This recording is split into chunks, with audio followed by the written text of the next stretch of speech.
So we stayed for the last song, which was obviously Dangerous Woman. And then we all, you all start queuing on the stairs to go down, which is where everyone was. And there was another girl from our school, and she was on the opposite row. So we were all just stood there having a chat, and then all of a sudden, loud bang. And there was just, I think, more like confusion that just went across, and there was I've never heard something be so silent after it. It's complete silence everywhere. And all of a sudden, you could see the light, and there was just panic erupted. Everyone just started screaming. At first, I thought it was, because I've never heard anything like that, I thought it was a gun.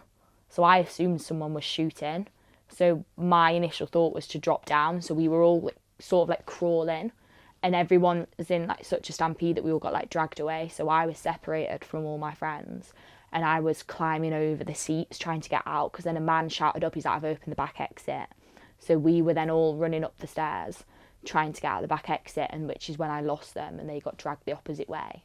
And I just remember that when I got outside, that I was stood outside the stadium and I was pushed across the road by police officers. And it wasn't until I was outside that I realised what had happened, and it was a woman. You know how people try and sell t-shirts and things outside? So they were still on the streets, so obviously they didn't know.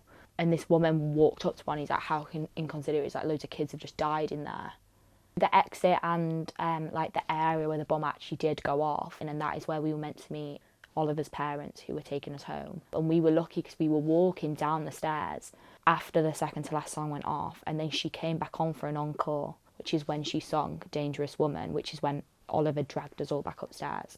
And if it wasn't for that last song being his favourite song, we'd have been, well, I don't know what we'd have been, but we'd have been heading towards that area at the same time, so I wouldn't know what would have happened. Life would be a lot different now, and some of us probably wouldn't be here.